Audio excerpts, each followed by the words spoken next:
കരയാൻ ഓരോരുത്തർക്കും ഓരോ കാരണങ്ങൾ.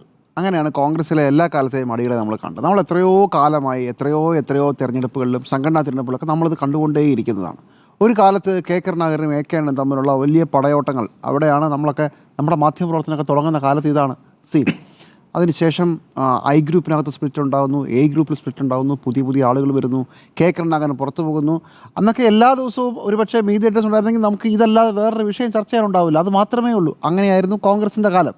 കോൺഗ്രസിൻ്റെ ഒരു രീതിയും അങ്ങനെ തന്നെയാണ്. പക്ഷേ ഒരു പ്രശ്നമുള്ളത്, അന്ന് രണ്ട് ഗ്രൂപ്പുകളാണ്. ആ രണ്ട് ഗ്രൂപ്പുകളുടെ പരാതിയാണ് പുറത്തു വരിക. ആ ഗ്രൂപ്പിനകത്തുള്ള പ്രശ്നങ്ങൾ നമ്മൾ അറിയില്ല. ഒരു പക്ഷേ അവസാനം കെ കരുണാകരൻ്റെ കീഴിൽ നിന്ന് കെ മുരളീധരൻ വരുമ്പോഴേക്കും പൊട്ടിത്തെറിച്ചുകൊണ്ട് തിരുത്തൽവാദികൾ ഉണ്ടാകുമ്പോഴാണ് ഗ്രൂപ്പിനകത്തുള്ള ഒരടി ചർച്ചയിലേക്ക് സജീവമായി വരുന്നത്.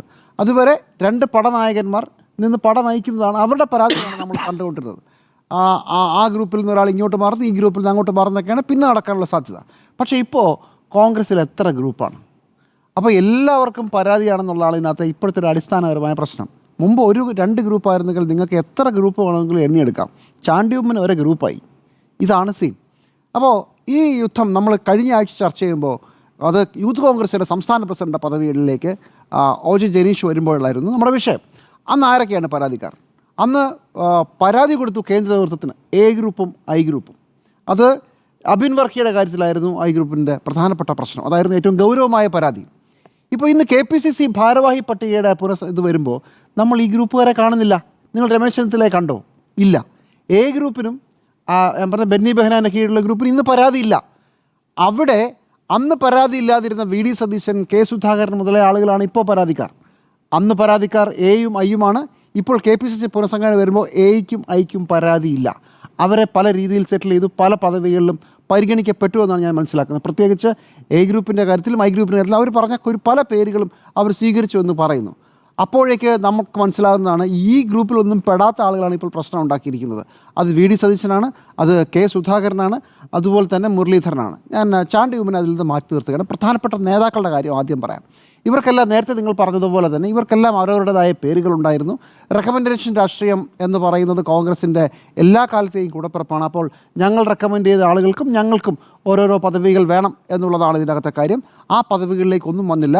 പ്രത്യേകിച്ച് വൈസ് പ്രസിഡന്റ് സ്ഥാനത്തേക്ക് 13 ആളുടെ 5ഉം KC വേണുഗോപാൽ കൊണ്ടുപോയി. KC വേണുഗോപാലാണ് എല്ലാത്തിനകത്തും പ്രധാനമായിട്ട് സീറ്റുകളെല്ലാം എടുത്തുകൊണ്ട് പോയത്. ഇതുതന്നെയായിരുന്നു യൂത്ത് കോൺഗ്രസിൻ്റെ സംസ്ഥാന പ്രസിഡന്റ് പദവിയിലേക്ക് വരുമ്പോഴും.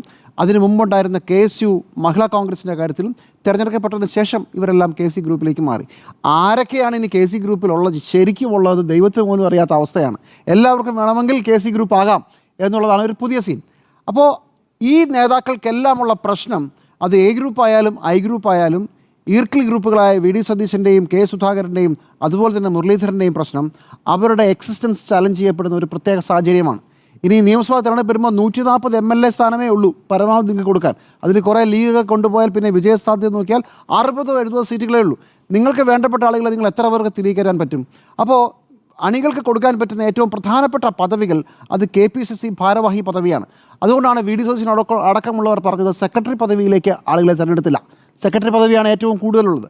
അങ്ങനെ പരമാവധി ആളുകളെ അവർ തങ്ങൾക്ക് വേണ്ടപ്പെട്ടവരെ നിർത്തി തങ്ങളുടെ ഒരു ഗ്രൂപ്പ്, തങ്ങളുടെ ഒരു സംഘം സംരക്ഷിക്കുക എന്നുള്ളതാണ്. അത്ര മാത്രമേ ഇതിനകത്ത് കാണേണ്ടതുള്ളൂ. അതിനകത്ത് ആരെക്കുറിച്ചും വലിയ ദുഃഖമോ അയ്യോ അനീതിയായിപ്പോയെന്നോ പറയേണ്ട കാര്യമില്ല എന്നുള്ളതാണ്.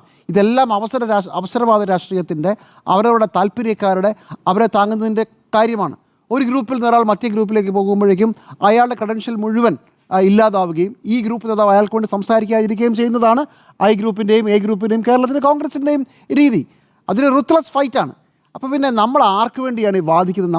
നമ്മൾ എന്തിനായി ദുഃഖിക്കുന്നത്? ഇത് കോൺഗ്രസിൻ്റെ ഒരു കൾച്ചറാണ്, ഇത് കോൺഗ്രസിൻ്റെ ഒരു രീതിയാണ്. അതിങ്ങനെ തന്നെ തുടരുകയും ചെയ്യുന്ന ഒരു പ്രത്യേക സാഹചര്യം. ഇപ്പോൾ ചാണ്ടിയുമ്മൻ്റെ ഏറ്റവും പ്രധാനപ്പെട്ട പരാതി എന്താണ്? ചാണ്ടിയുമ്മനെ കഴിഞ്ഞ വർഷത്തെ പരാതിയാണ്. അദ്ദേഹത്തിൻ്റെ അച്ഛൻ മരിച്ച സമയത്ത് അദ്ദേഹത്തെ ഒരു പദവി ഓർമ്മ ദിവസം അച്ഛൻ മരിച്ച ദിവസം ഓർമ്മ ദിവസം അദ്ദേഹത്തെ പദവിയിൽ നിന്ന് കളഞ്ഞു. കോൺഗ്രസ്സിൽ ഇതൊക്കെ എത്രയോ KPCC പ്രസിഡന്റിനെ രായ്ക്ക് രാമാൻ എടുത്ത് പള്ളേ കളഞ്ഞ പാർട്ടിയാണ്. ഒരു കെ മുരളീധരൻ KPCC പ്രസിഡന്റ് ആകുമ്പോൾ തെന്നലെ ആരും അറിഞ്ഞില്ല. ഇതാണ് ഈ കോൺഗ്രസിൻ്റെ. അതുകൊണ്ട് ചാണ്ടിയുമ്മനെ സംബന്ധിച്ചോളം ചാണ്ടിയുമ്മൻ ഒന്നുമല്ലെങ്കിൽ MLA എങ്കിലുമാണ്. അദ്ദേഹത്തിന് മാധ്യമ ശ്രദ്ധയും ഒക്കെ കിട്ടുന്നുണ്ട്. ചാണ്ടിയുമ്മൻ്റെ പരാതിയിൽ ചാണ്ടിയുമ്മൻ വരെ ഗ്രൂപ്പ് ചാണ്ടിയുമ്മൻ്റെ ആളുകൾ ഉണ്ടായിരിക്കുന്നു എന്ന് പറയുന്നത് രസകരമായൊരു കാര്യമാണ്. അപ്പോൾ എല്ലാവരും ഗ്രൂപ്പിൻ്റെ ആളുകളായി മാറിക്കഴിഞ്ഞതേ. ഇതിനകത്ത് എന്താണ് ഇനി സംഭവിക്കാൻ പോകുന്നത്? ഞാൻ വിചാരിക്കുന്നത് ഈ പരാതികളും പരിഭവങ്ങളും അത് കെ മുരളീധരൻ്റെ ആയാലും വി ഡി സതീശൻ്റെ ആയാലും ഒക്കെ ഇന്നത്തേത് കൊണ്ട് അവസാനിക്കാൻ പോവുകയാണ്. യൂത്ത് കോൺഗ്രസിൻ്റെ കാര്യത്തിൽ ഈ വിഷയം നമ്മൾ കണ്ടതുപോലെ നമ്മൾ കേൾക്കുന്നതിലല്ലോ. ഒരു ബഹളം ഉണ്ടായി, അത് അവസാനിച്ചു. KPCC സംഘടനാ ഭാരവാഹികളുടെ പട്ടിക വരുന്നു, ഇന്നൊരു വലിയ പരാതി ഉണ്ടാകുന്നു. അതിപ്പോൾ നേരത്തെ സ്മൃതി പറഞ്ഞ പോലെ സുധാകരൻ പറഞ്ഞത് ശരിക്കും ഇനി അദ്ദേഹത്തിന് വേണ്ടപ്പെട്ട ആളുകളെല്ലാം വന്നു എന്നാണോ ഉദ്ദേശിച്ചത്, വന്നില്ല എന്നാണോ ഉദ്ദേശിച്ചത്, എന്താണെന്ന് നമുക്കറിയില്ല.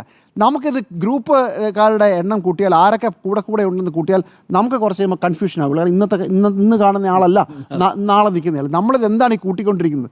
ഇതൊന്നുമില്ലെന്നേ. ഇതൊരു ആൾക്കൂട്ട പാർട്ടിയാണെന്ന് നമുക്ക് എല്ലാവർക്കും അറിയാം. ഇത് ഇടയ്ക്കിടയ്ക്ക് ഇത്തരം പൊട്ടലും ചീറ്റലൊക്കെ ഉണ്ടാവും. ഇതൊക്കെ കോൺഗ്രസിന് വളരെ സ്വാഭാവികമായി എത്രയോ കാലമായി നമ്മൾ കണ്ടുകൊണ്ടിരിക്കുന്നതാണ്. ഗ്രൂപ്പുകളുടെ എണ്ണം കൂടിയതുകൊണ്ട് പരാതിക്കാരുടെ എണ്ണവും കൂടിയിരിക്കുന്നു, കരയാനുള്ള ആളുകളുടെ എണ്ണവും കൂടിയിരിക്കുന്നു. അത് പരസ്യമായി കരയുന്നു എന്നുള്ളതാണ്. പണ്ട് AK ആൻ്റണിയും കെ കരുണാകരൻ്റെയും കീഴിൽ ഈ പരാതികളെല്ലാം തീരുകയും അവരായിരിക്കും എന്തെങ്കിലും ആവശ്യമെന്ന് സംസാരിക്കുകയും ചെയ്യുക. ഇപ്പോഴതല്ല. അതിനപ്പുറം ഒന്നും ഇതിനകത്ത് വേറെ ഒന്നുമില്ലെന്നേ. അത്രയേ ഉള്ളൂ. ഞാൻ വിചാരിക്കുന്നത് ഈ തർക്കവും ഇവിടെ അവസാനിക്കുകയാണ്. ഇത് തീരുകയാണ്. ഇനി പഞ്ചായത്ത് തിരഞ്ഞെടുപ്പാണ്. പഞ്ചായത്ത് തിരഞ്ഞെടുപ്പിൽ അതാണ് ഏറ്റവും ക്രൂഷ്യൽ. പഞ്ചായത്ത് തിരഞ്ഞെടുപ്പിൽ നമുക്ക് ഇതുപോലെ ട്രാക്ക് റെക്കോർഡിൽ ഇടതുമുന്നണി വൻ വിജയം കൊയ്യുന്ന തിരഞ്ഞെടുപ്പുകളാണ് സ്ഥിരമായി. ഈ പഞ്ചായത്ത് തിരഞ്ഞെടുപ്പിൽ അതുപോലെ എങ്ങാനും സംഭവിച്ചാൽ ഇന്ന് ഈ കിടന്ന് ബഹളം വെച്ചവരും പരിപാടിക്ക് പങ്കെടുക്കുമെന്ന് പറയുകയും പിന്നെ വരാതിരിക്കുകയും പിന്നീട് വന്നെന്ന് പറഞ്ഞവരും ഇന്ന് മാധ്യമങ്ങളോട് പൊട്ടിത്തെറിച്ച നേതാവുമൊക്കെ കണക്ക് പറയേണ്ടി വരും. കാരണം ഇതൊരു തെരഞ്ഞെടുപ്പിൻ്റെ പടിവാതിലൊക്കെ നിൽക്കുമ്പോൾ അങ്ങോട്ടും ഇങ്ങോട്ടും കളിച്ച മാധ്യമങ്ങൾക്ക് മുമ്പിൽ ഈ നാടകം കളിച്ച് ഇങ്ങനെ ഈ അവസരം കളഞ്ഞു കുളിക്കുക എന്നുള്ളതിൻ്റെ തുടക്കമായിരിക്കും പഞ്ചായത്ത് തിരഞ്ഞെടുപ്പിലെ തോറ്റാൽ. അങ്ങനെയാണെങ്കിൽ ഇതായിരിക്കില്ല സ്ഥിതി. കേരളത്തിലെ കോൺഗ്രസ് പ്രവർത്തകരുടെ ക്ഷമ ഈ പുതിയ ഗ്രൂപ്പ് നേതാക്കളും ഗ്രൂപ്പ് നേതാവാണെന്ന് കരുതുന്നവരും ഒക്കെ ഓർത്താൽ നല്ലത്. ഇത് ഒരു പ്രധാനപ്പെട്ട രാഷ്ട്രീയ സാഹചര്യം നിൽക്കുമ്പോൾ ഇങ്ങനെ കളിച്ചു തീർക്കാനുള്ളതല്ല എന്നുള്ളത് കേരളത്തിലെ നേതാവും വിചാരിക്കണം. ഒപ്പം ദേശീയ ഹൈക്കമാൻഡ് എന്ന് ഇന്നിപ്പോൾ അറിയപ്പെടുന്ന KC വേണുഗോപാലും ഓർക്കണം.